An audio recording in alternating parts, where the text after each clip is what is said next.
Hoje é o dia da Páscoa e me traz à memória, né, a Páscoa lá no início, com o povo de Israel, na última praga, a praga que ia definir a saída do povo de Israel. E o Senhor deu a instrução para Moisés, né, para que o povo se recolhesse nas suas casas, se colocasse cada um na sua família, com o cordeiro, com os pães asmos, com as ervas amargas, e fizessem essa ceia, esse momento onde eles iam laçar o cordeiro. E ali a palavra nos diz que eles, ao sacrificar o cordeiro, esse sangue deveria ser aspergido às portas, colocado nos umbrais das portas. E ali, quando o anjo da morte ia passar, quando o destruidor ia passar, onde ia trazer essa praga para todo o Egito, todo primogênito seria morto. Mas nas casas que tivessem o sangue nos umbrais, essas casas seriam poupadas, esses lares seriam guardados, porque era o sangue de um cordeiro morto, que era o sinal para que passasse. A Páscoa significa passagem, né? O Senhor ia passar e a maldição não ia chegar na casa dos filhos do Senhor, do povo do Senhor. Sabe, nós temos vivido nesses dias nas nossas casas. E nós queremos realmente profetizar, né, que o sangue de Jesus está sobre os nossos corações, mas também na porta das nossas casas, no lugar onde nós podemos ser guardados. Nós cremos que esse sangue precioso de Jesus, ele está sobre a casa de cada um de nós. Nós colocamos nas nossas casas, para que o Senhor nos guarde de toda a praga, para que o Senhor nos guarde de todo o mal, não só apenas num momento como esse, não só apenas num momento como esse de pragas, de pandemia, mas para sempre, sempre. Nós temos que crer, né, de que o Senhor tem seus olhos sobre nós, Ele cuida dos seus, Ele tem guardado os seus, e o mal passa, porque o sangue de Cristo cobre as nossas vidas. O Senhor Jesus tem olhado para nós, Ele tem o seu olhar para nós, Ele pagou um alto preço na cruz, para que nós pudéssemos ser guardados e purificados. E aquela foi o grande dia da libertação para o povo de Israel. Eles saíram naquela madrugada mesmo, despojaram os egípcios, mais de 600 mil homens, sem contar as crianças e as mulheres, saíram em liberdade, porque o Senhor os libertou. Sabe, o Senhor tem nos libertado, o Senhor tem nos tirado do império das trevas para a sua maravilhosa luz, também pelo sangue de um cordeiro perfeito, esse cordeiro pascal, que é Jesus. Esse cordeiro perfeito nos tirou da escravidão do pecado, nos tirou da escravidão do Egito, assim como o povo de Israel foi livre. O Senhor também nos libertou da escravidão, para sermos uma nação. E diz que eram os exércitos do Senhor, 600 mil homens, como os exércitos do Senhor. Sabe, o Senhor tem nos tirado da escravidão para sermos guerreiros. O Senhor tem nos tirado de uma posição de sujeição, de submissão ao inimigo, para sermos guerreiros, para sermos homens e mulheres lavados pelo sangue do Cordeiro, que vão andar altaneiramente em obediência à palavra, em obediência ao grande Senhor, ao nosso grande general. Ele tem tirado, assim como tirou o povo de Israel, um povo que não sabia lutar, mas que passou a ser um grande exército, porque o Senhor estava como uma coluna de nuvem durante o dia e a noite, uma coluna de fogo, a presença do Rei dos Reis estava com ele. E assim nós, como igreja, nós somos esse povo, tirado do Egito, tirado da escravidão, tirado do domínio das trevas, para vivermos guiados pelo Espírito Santo, à frente das nossas vidas, sendo conduzidos. Tudo começou com o sangue de um cordeiro, do cordeiro pascal, que é Jesus. Eu quero ler um texto que diz em 1 Coríntios 5, 7, 8. Diz assim: livre-se do fermento velho, para que sejam massa nova e sem fermento, como realmente são. Pois Cristo, nosso cordeiro pascal, foi sacrificado. Por isso, celebremos a festa, não com o fermento velho, nem com o fermento da maldade e da perversidade, mas com os pães sem fermento da sinceridade e da verdade. Sabe, nós somos essa massa nova, como diz aqui, e sem fermento, como realmente são. Por quê? Porque Cristo, o nosso cordeiro pascal, foi sacrificado. Nós somos essa nova criatura, nós somos essa nova vida. Nós podemos viver uma nova vida. O fermento velho nós não queremos mais. A velha vida nós a rejeitamos, ficou para o passado. Mas em Cristo, porque Ele foi sacrificado, Ele abriu um novo e vivo caminho para que nós pudéssemos receber essa vida, sermos massa nova, sermos sem o fermento da iniquidade, do pecado, como diz aqui, da maldade e da perversidade, mas os pães sem fermento da sinceridade e da verdade. A obra que o Senhor quer produzir em nós é essa obra da sinceridade e da verdade, e tudo começa pelo seu sangue, pelo seu sacrifício. Quando olhamos para Ele, quando cremos nele, quando invocamos esse poder, esse nome de Jesus, esse sangue precioso de Jesus, uma transformação pode acontecer nas nossas vidas, de dentro para fora. Há uma decisão, sim. Há uma decisão de rejeitarmos o fermento e recebemos aquilo que é puro, que é do nosso Deus. Em João 1, 33, 34,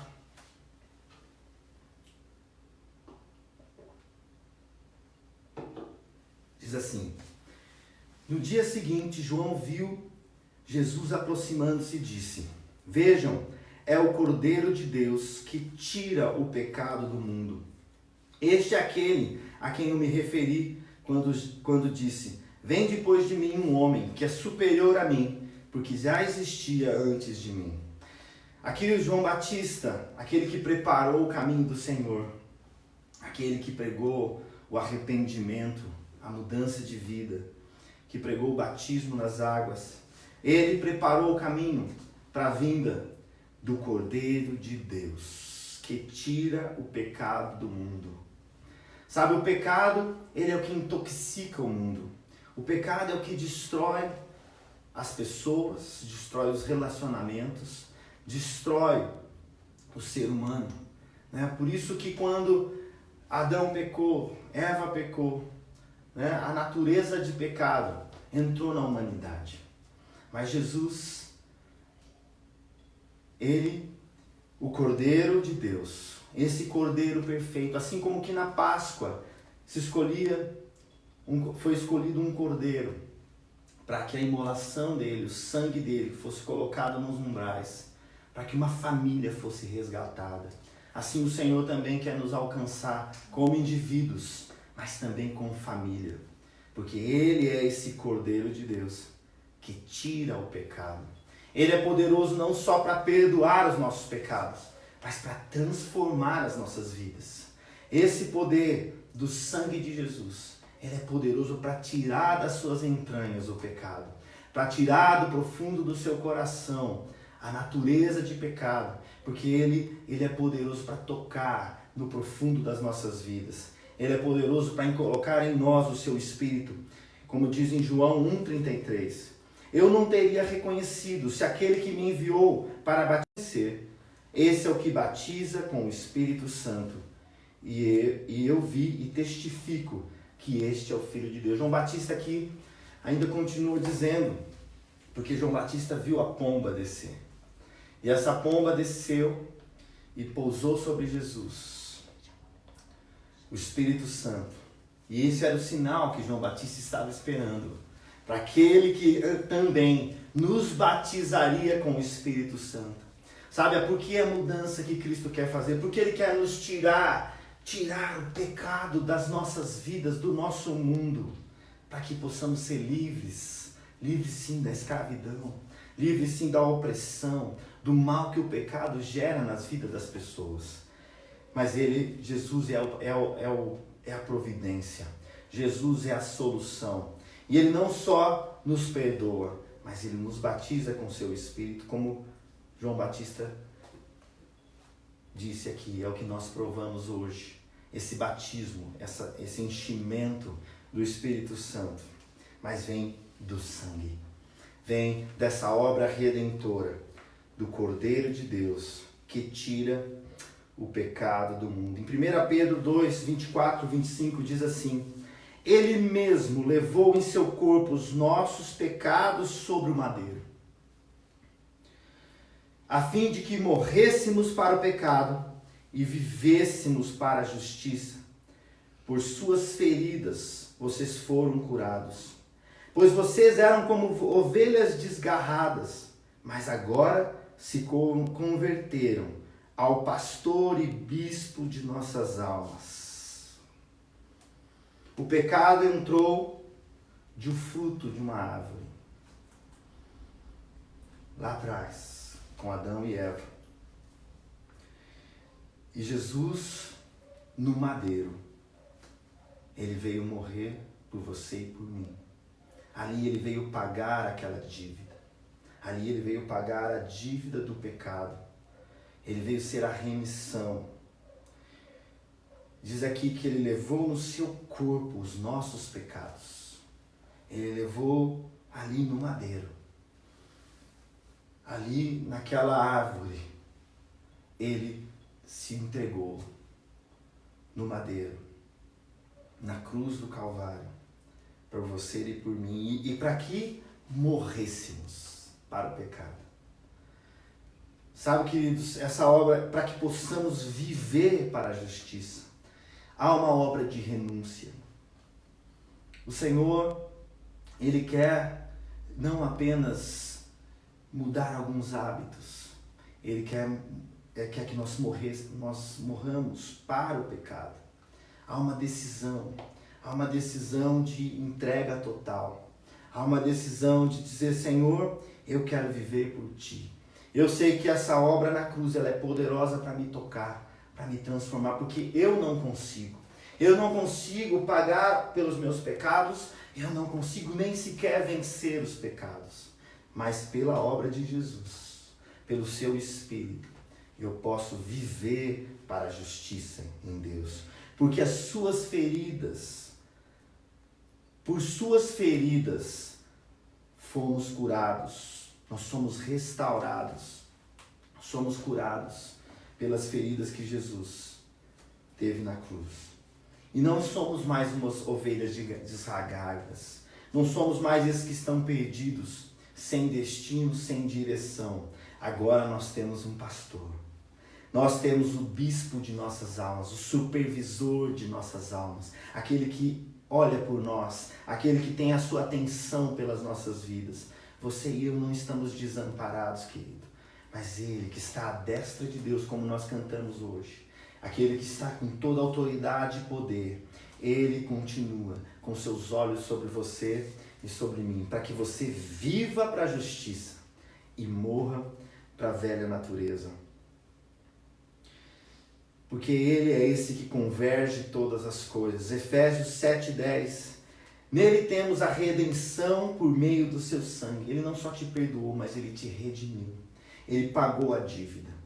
Ele zerou a sua dívida. Ele zera as nossas dívidas. Toda vez que nós estamos na presença dEle, até quando erramos e pecamos, a palavra diz que nós temos um advogado junto ao Pai, que podemos confessar a Ele.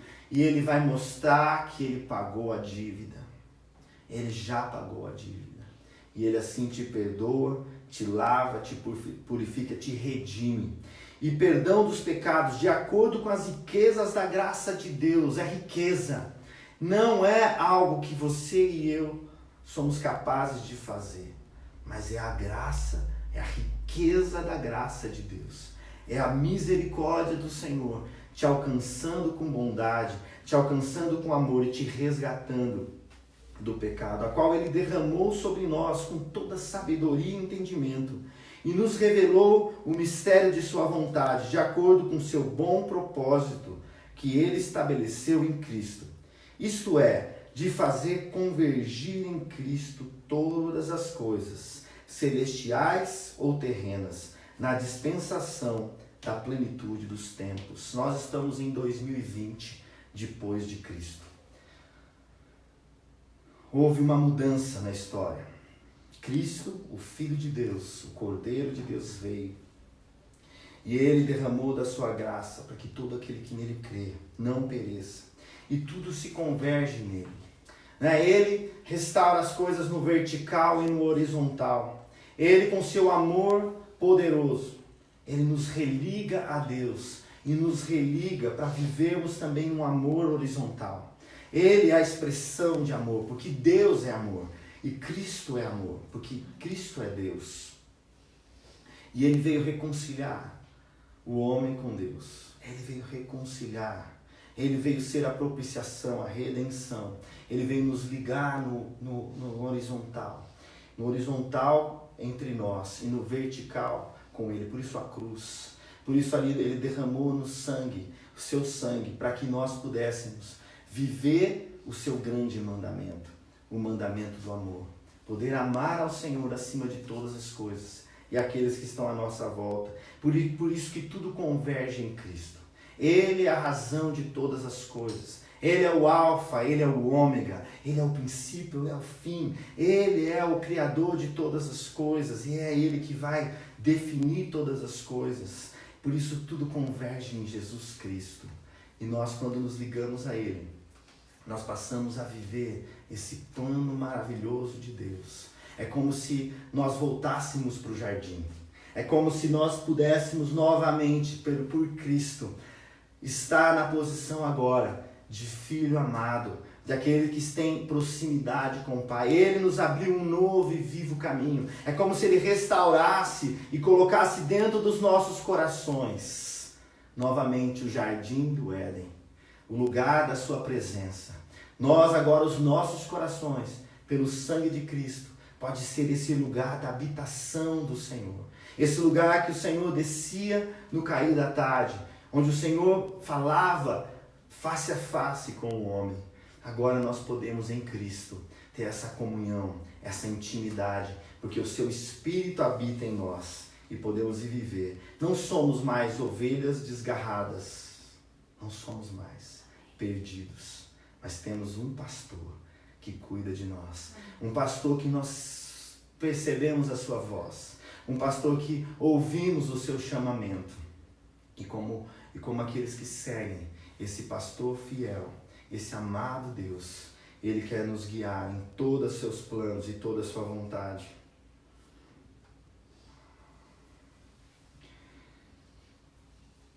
Eu queria ler com você esse texto que revela toda essa obra.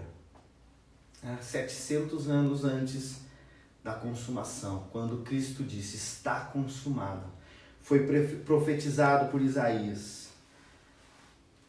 Isaías 53, 4. Certamente Ele tomou sobre si as nossas enfermidades e sobre si levou nossas doenças. Contudo, nós o consideramos castigado por Deus, pois Ele, atingido e afligido, mas Ele foi traspassado por causa das nossas transgressões, foi esmagado por causa das nossas iniquidades. O castigo que nos trouxe a paz estava sobre Ele, e pelas suas feridas fomos curados. Todos nós, tal como ovelhas, nos desviamos. Cada um de nós se voltou para o seu próprio caminho. E o Senhor fez cair sobre Ele a iniquidade de todos nós. Ele foi oprimido e afligido, contudo não abriu a sua boca. Como um cordeiro foi levado para o matadouro, e como uma ovelha que diante dos seus tosqueadores fica calada, ele não abriu a sua boca. Com julgamento opressivo ele foi levado. E quem pode falar dos seus descendentes? Pois ele foi eliminado da terra dos viventes. Por causa da transgressão do meu povo, ele foi golpeado. Foi-lhe dado um túmulo com os ímpios e com os ricos em sua morte, embora não tivesse cometido qualquer violência e não houvesse qualquer mentira em sua boca. Contudo, foi a vontade do Senhor esmagá-lo e fazê-lo sofrer.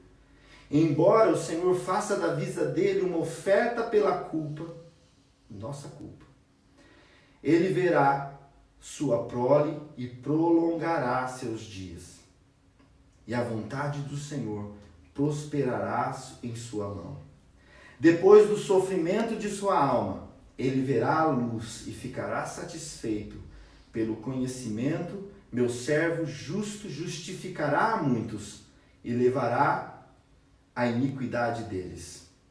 Por isso eu lhe darei uma porção entre os grandes, e ele dividirá os despojos com os fortes, porquanto ele derramou sua vida até a morte, e foi contado entre os transgressores, pois ele carregou o pecado de muitos e intercedeu pelos transgressores.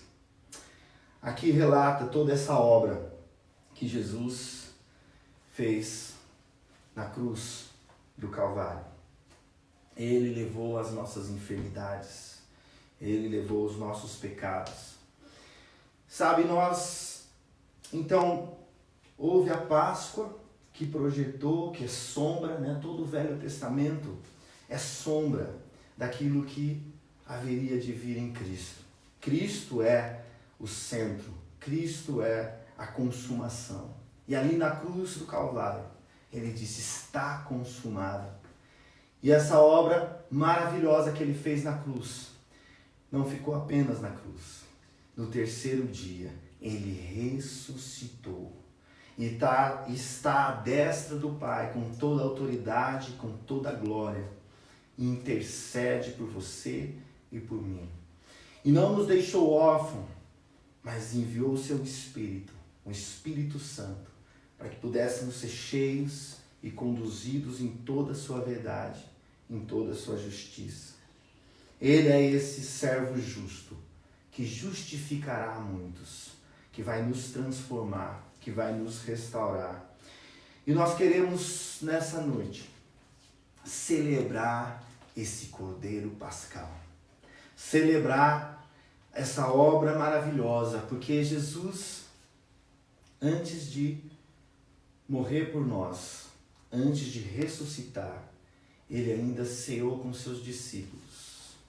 Ele teve aquele momento onde ele compartilhou a obra que ele iria fazer na cruz, onde ele explicou para os seus discípulos e determinou para os discípulos do futuro, como nós, que estivéssemos também trazendo à memória a obra que ele fez na cruz, assim como o povo judeu tinha que trazer à memória a Páscoa, que era o dia da sua libertação. Nós também, a nossa Páscoa, o nosso Cordeiro Pascal, nós partilhamos a ceia do Senhor para trazer à memória o dia da nossa libertação, que Jesus fez na cruz